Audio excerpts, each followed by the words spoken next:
Tumbal pesugihan. Pagi itu Joko agak enggan terbangun dari tempat tidurnya. Bukan semata lelah dengan aktivitasnya, tetapi juga karena bingung dengan apa yang harus dilakukannya pagi ini. Istrinya, Tari, menangkap kegelisahan di wajah suaminya.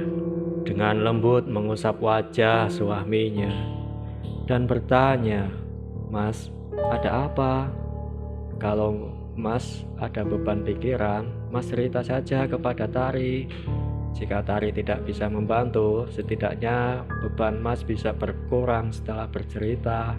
Begini, Dik, nanti itu aku ada tukang menagih hutang. Sebulan lalu Mas sempat berhutang kepada Pak Leo Hartanto untuk membayar biaya rumah sakit Ibu. Sungguh malang, Ibu tetap tidak dapat diselamatkan. Padahal Mas sudah berusaha untuk mengumpulkan uang guna membayar itu, tetapi baru terkumpul sedikit, sekitar 700.000 rupiah. Memangnya Mas hutang berapa? 5 juta, belum lagi bunganya bisa sampai 7 juta. Mas agak khawatir, Pak Leo itu orangnya kejam dan suka memukul orang yang ditagihnya. Ya sudah Mas, kita hadapi bersama-sama nanti Pak Leo. Siapa tahu nanti dengan kita berbicara bersama-sama, Pak Leo akan kasihan dan memberikan kita keringanan waktu yang lebih longgar. Sesuai rencana semula, Joko dan istrinya menemui Pak Leo yang datang ke rumah mereka guna menagih hutang. Pak Leo tidak datang sendiri, dia ditemani oleh 5 anak buahnya yang berpenampilan sangar, layaknya tukang pukul profesional atau preman yang biasa disewa untuk menghajar target membandel. Sesuai perkiraan awal, Pak Leo benar-benar murka dengan Joko. Apa? Hanya dengan uang segini, ini bahkan tidak cukup untuk membayar bunganya. Badong, Darman, Sinyo, hajar dia. Seketika Joko dipukul hingga jatuh, lalu tubuhnya diinjak-injak. Terkadang diselingi dengan bogem mentah untuk menambah bumbu penyedap pada masakan perkedel mereka. Tari yang hanya seorang perempuan biasanya hanya bisa menangis dan memohon bersimpuh di kaki Pak Leo agar suaminya tidak semakin menderita. Pak Leo akhirnya luluh juga melihat tangisan Tari. Ya sudah, ku beri waktu tambahan seminggu. Jika kamu tidak bisa melunasi sampai saat itu tiba, maka kamu tahu sendiri akibatnya. Pak Leo segera pergi bersama para anak buahnya, meninggalkan Joko yang susah payah berdiri dibantu istrinya, lalu duduk dan mengobati luka-lukanya. Setelah selesai bersih-bersih, Joko pergi bekerja. Dia bekerja sebagai tukang parkir di sebuah mall. Tak terasa, waktu seminggu berlalu. Pagi ini Joko merasa dilema bagaimana caranya agar menghadapi Pak Leo. Setelah berusaha keras, Joko hanya bisa mengumpulkan uang 500.000 rupiah.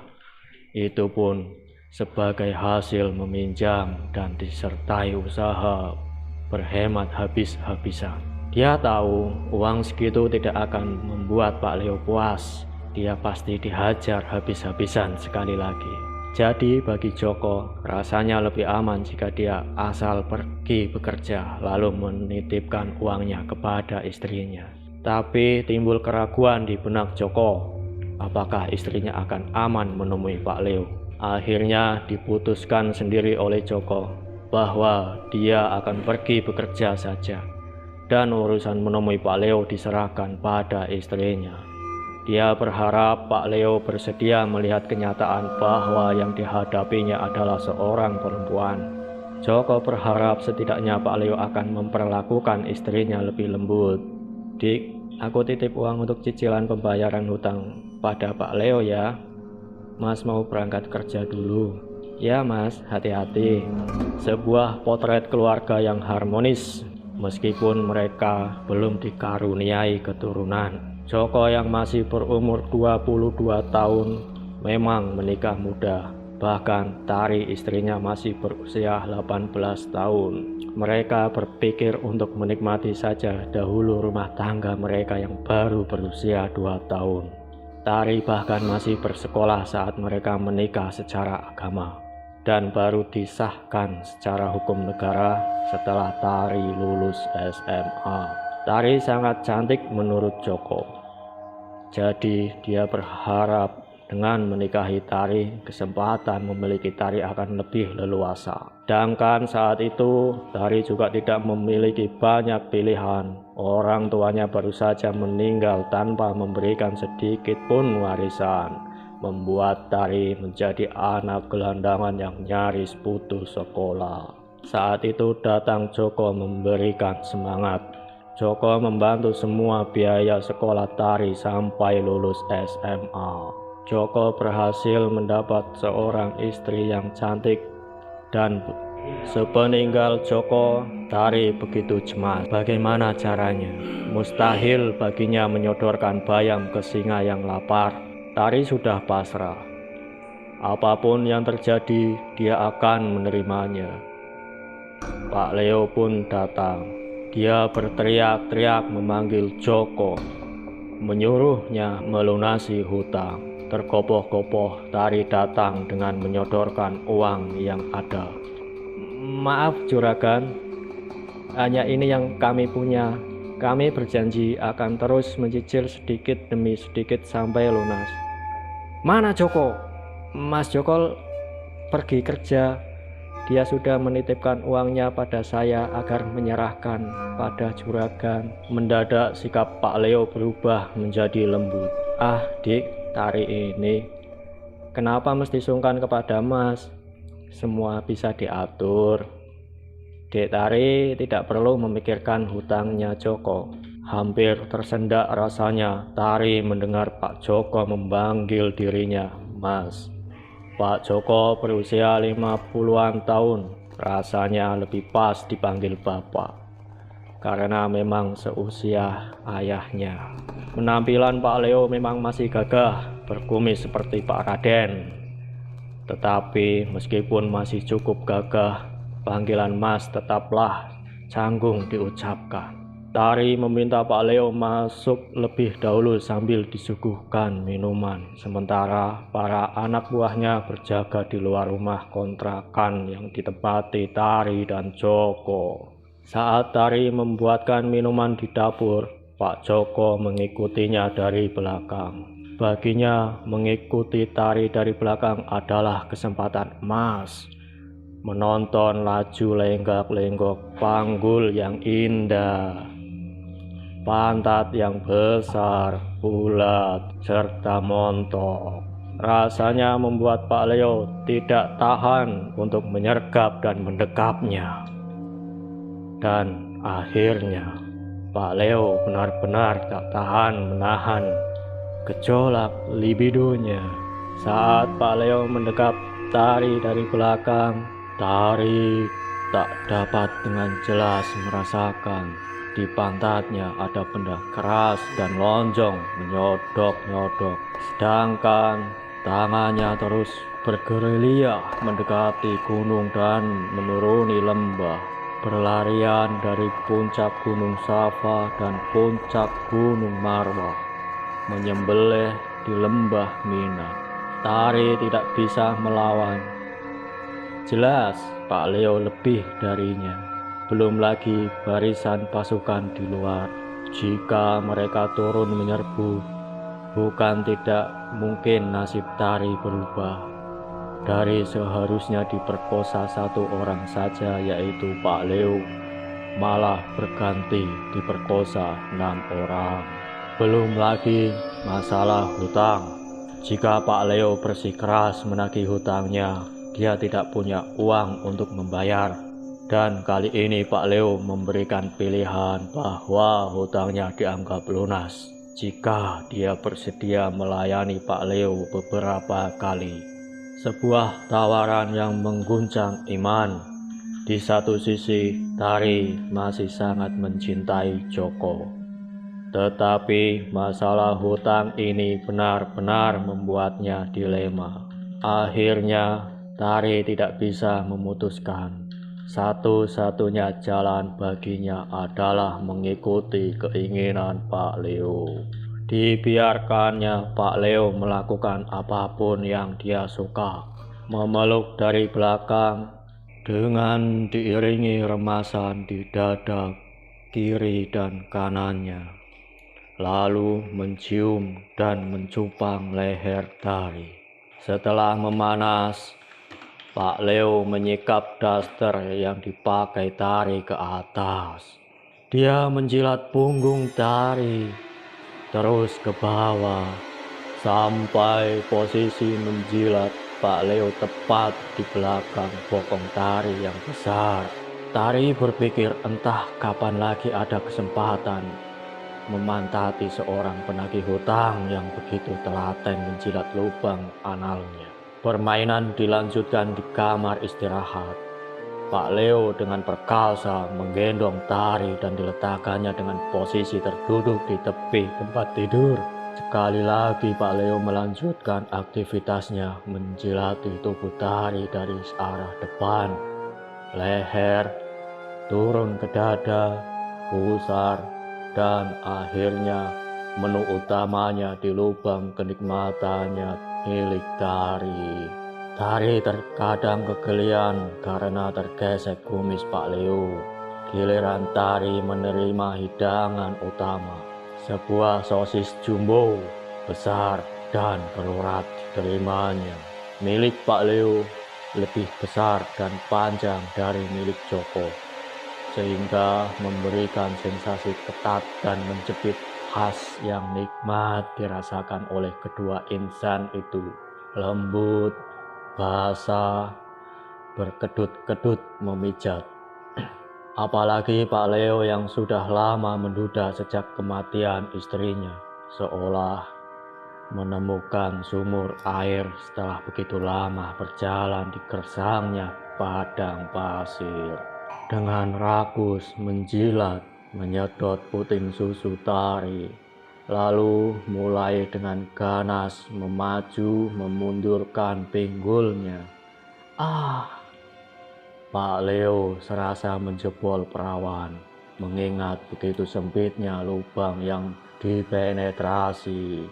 Bahkan dalam petualangan cinta Pak Leo dari gang ke gang, belum pernah dia menemukan kenikmatan seperti yang dirasakan saat ini.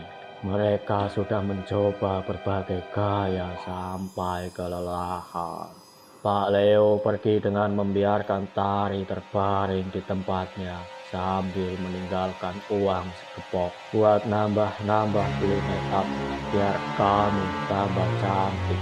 Tari menerimanya lalu menyimpan di laci. Setelah mengantar kepergian Pak Leo, dia kelelahan tertidur. Ketika Joko pulang, dia mendapati keadaan istrinya tidak begitu baik.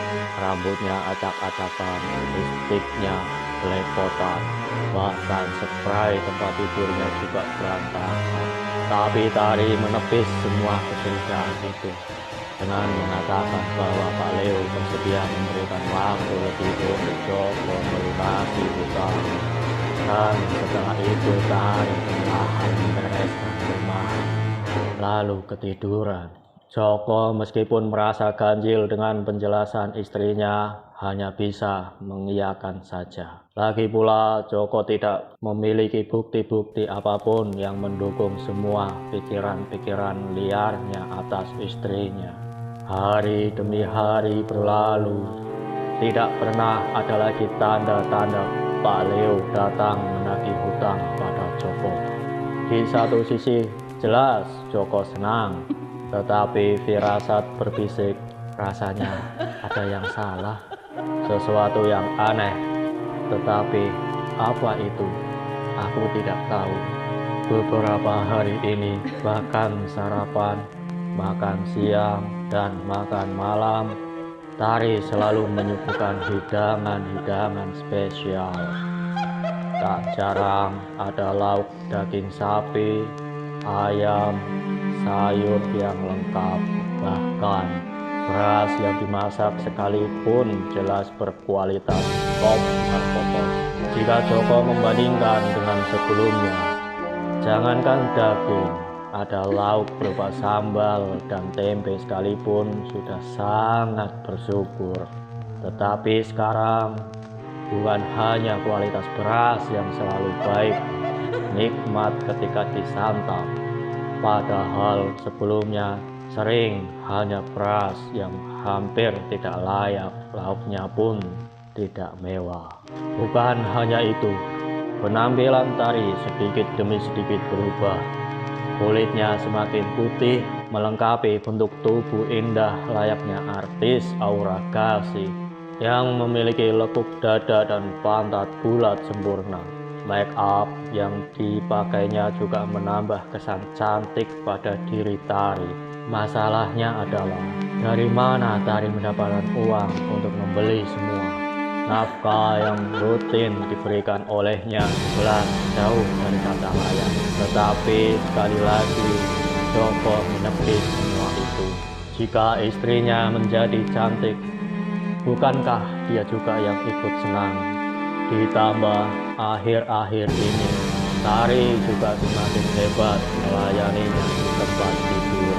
Selalu ada gaya-gaya baru yang siap dipraktekkan bersama. Setelah 4 bulan berjalan, Joko di sela-sela waktu senggang mengobrol bersama teman-temannya, sesama tukang parkir. Mereka membahas hal-hal aneh, bahkan sudah bukan rahasia lagi jika laki-laki dan setiap perbincangan membahas masalah yang menjurus hal-hal mesum. Mereka membahas tentang beberapa kali berhubungan intim, bahkan dengan siapa. Ada yang menjawab tidak tahu dengan istrinya, terkadang dengan pelacur yang disewa untuk berhubungan satu malam. Perbincangan itu menyerempet kepada seorang tukang parkir di antara mereka yang cukup tua. Mereka mengolok-olok orang tua itu yang berpoligami dengan beberapa gadis muda, tetapi satu pun belum hamil. Jangan-jangan mandul, hahaha. Lelaki tua itu berseloroh membela diri. Kalian jangan sombong dulu, ada waktunya. Kalau kalian sampai di titik sepertiku, kalau yang keluar setelah berhubungan cairnya bening, encer, berarti kalian juga mandul. Pembicaraan ini membuat Joko merenung juga pada nasibnya sendiri. Bukannya selama 2 tahun dia berhubungan dengan istrinya, cairan peju yang keluar wujudnya juga bening dan encer. Apakah mungkin aku mandul? Begitu pikir Joko dengan ketakutan. Pembicaraan itu terlalu begitu saja. Dan di rumah kembali dia sambut oleh istrinya. Kali ini dengan berita bahagia bahwa Tari hamil memasuki usia kandungan 3 bulan. Joko seharusnya bahagia, tetapi tidak. Jika aku mandul, berarti ini anak siapa?